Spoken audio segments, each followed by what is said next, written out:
Bad news buat kalian yang mau studi di Perancis.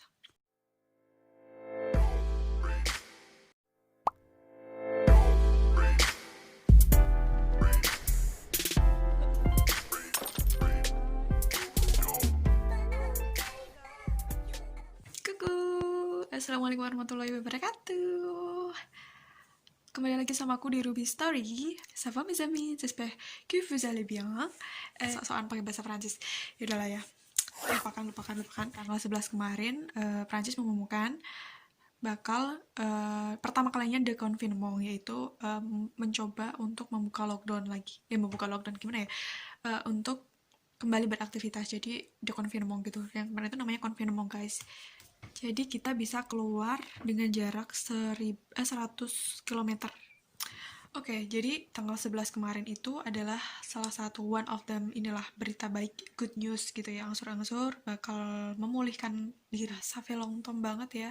Nah, di video kali ini mungkin akan sedikit tidak mengenakan, jadi aku bakal ngasih bad news buat kalian yang mau studi di Prancis.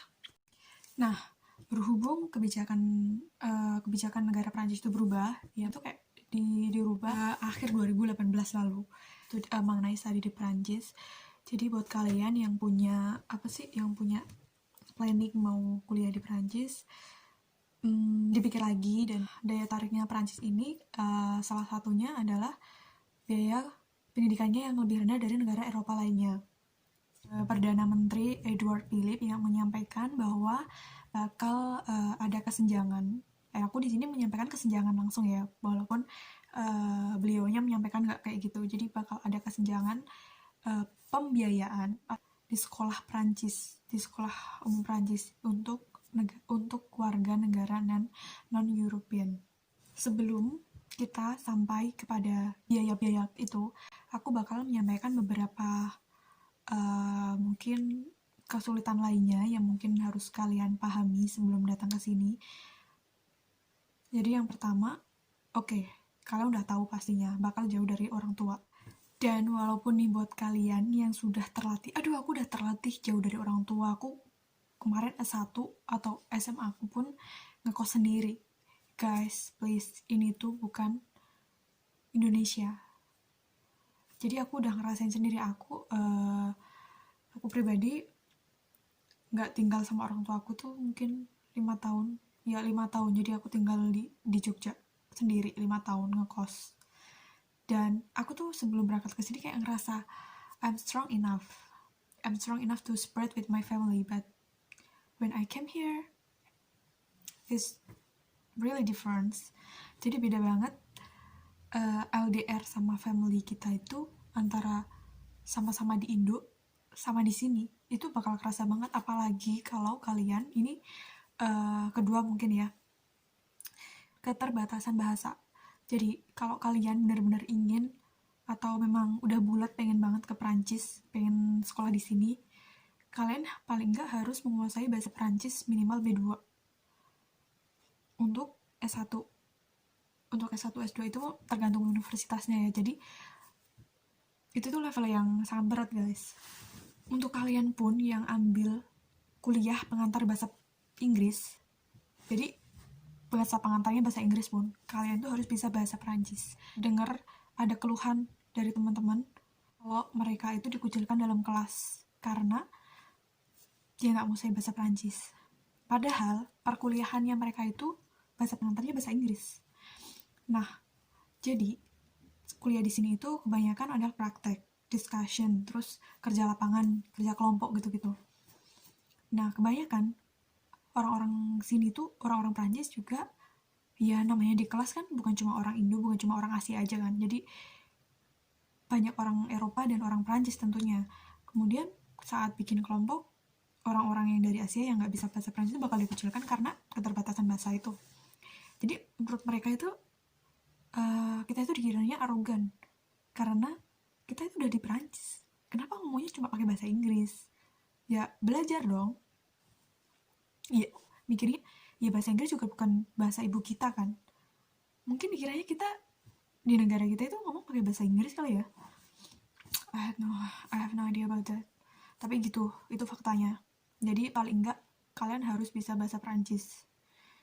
Dan kalau di luar kelas pun bakal sangat susah karena orang di sini dan tulisan-tulisan semuanya, bahkan penunjuk jalan itu semuanya pakai bahasa Prancis. Jadi bakal helpful banget kalau kalian menguasai bahasanya. Ya nggak menguasai sih, paling enggak tahu lah. Ya A2 mungkin, A2 terus kalau kamu udah sampai sini bisa diasah kan sambil ngomong-ngomong dikit-dikit gitu. Nah, kita menuju ke nggak enakan selanjutnya bagi kalian yang mau lanjut studi di sini. Nyari kos-kosan di sini tuh nggak segampang di Indo. Harus ada garantornya, harus inilah, harus itu. Bahkan aku sering lihat itu orang-orang pakai jas, mas-mas pakai jas, mbak-mbak pakai baju formal gitu, kirain tuh mereka mau ngelamar kerjaan. Tapi mereka tuh mau ketemu sama pemilik studio. Jadi studio di sini tuh kayak kos-kosan gitu ya yang disewain. Mereka cuma mau ketemu pemilik studio itu dan si mbak apa masnya ini cuma mau nyewa gitu. Pokoknya ribet. Jadi kalian harus siap itu. Nggak enakan selanjutnya ini adalah nggak enak yang paling nggak enak. Kabar terburuk mungkin ya buat kalian yang bermimpi ke Eropa, bermimpi ke Prancis, kuliah di Prancis. Jadi sebenarnya di video-video sebelumnya saat aku kayak bincang-bincang gitu sama kawan-kawanku, aku juga sempat sempat membahas itu bahwa biaya pendidikan di sini itu dinaikkan untuk warga negara non-European. Jadi yang awalnya biaya untuk licence, kita manggilnya licence 1, licence 2, sama licence 3. Jadi S1 di sini cuma 3 tahun. Dulu biayanya per tahun itu cuma 170 euro. Murah banget kan? Nah, setelah itu 2018 akhir atau 2019 awal, Perdana Menteri Eduardo Philippe menyampaikan bahwa dinaikkan biaya pendidikan untuk warga negara non-European. Sementara untuk sekarang, biaya S1 atau licence per tahun menjadi 2.770 euro. Duit dari mana? Sementara untuk doktor, master, per tahun cukup membayar 243 euro gitu, 240 euro sampai 380 euro per tahun. Dan sekarang 3.770, ya sekitar itu euro per tahun. Nah di sini master itu ada sebenarnya beda-beda sih, ada yang setahun ada yang 2 tahun, tapi kebanyakan 2 tahun. Sebenarnya tergantung sama jurusan. Jadi kita nyebutnya itu MA sama M2. S1-nya cuma cukup 3 tahun sama S2-nya 2 tahun. Jadi kalau kalian menurutku ya, kalau kalian dari SMA sekalian aja gitu ke sini karena di sini S1-nya cuma 3 tahun. Sementara kalau kalian dari Indonesia itu udah S1, kemudian ke sini ambil S2 itu kayak lamaan gitu loh, karena di Indonesia kan paling enggak itu 4 tahun kan ya. Terus kayaknya yang kalau di 4 kurang tahu ya, kalau di 4 langsung daftar ke sini. Untuk kalian yang benar-benar pengen banget dan memang punya impian kuliah di sini, sebaiknya emang siapkan semuanya. Kalau emang kalian yakin bisa dapat beasiswa dari pemerintah Indonesia, ya why not kan, atau dapat beasiswa dari sini. Semangat, sebenarnya kesempatan lu masih tetap ada. Kemudian untuk keterbatasan bahasa ya emang harus disiapkan ya, namanya orang bercita-cita nggak mungkin semudah itu. Kalau mudah semua orang bisa ngelakuinnya. Jadi semangat aja sih, jadi jangan patah semangat dan tetap belajar, itu aja sih. Dan sebenarnya sebelum aku tutup, aku mau ngasih tahu lagi, jadi sebenarnya ada beberapa universitas yang seperti aku katakan tadi, beberapa universitas masih menolak.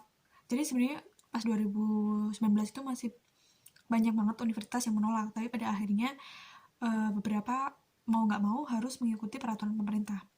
Tapi untuk ini pun masih ada beberapa universitas, sekitar 50 universitas gitu yang belum menaikkan harganya. Jadi dulu itu untuk mahasiswa asing, walaupun mereka nggak dapat beasiswa di sini, mereka masih bisa tetap kuliah, masih bisa melanjutkan kuliah di sini, jadi bisa sambil part time gitu karena biaya kuliah per tahunnya itu murah banget guys.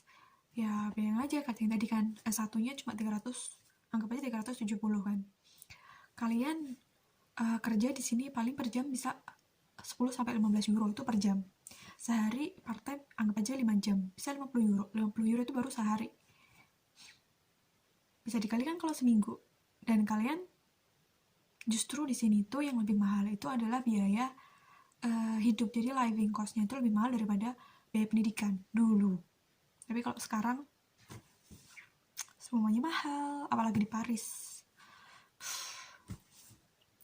Jadi itu sih, masih ada sekitar 50 universitas yang belum menaikkan harganya. So, mungkin aku bakal bahas di video selanjutnya. Universitas mana aja itu, oke? See you in the next video. Bye. Assalamualaikum warahmatullahi wabarakatuh.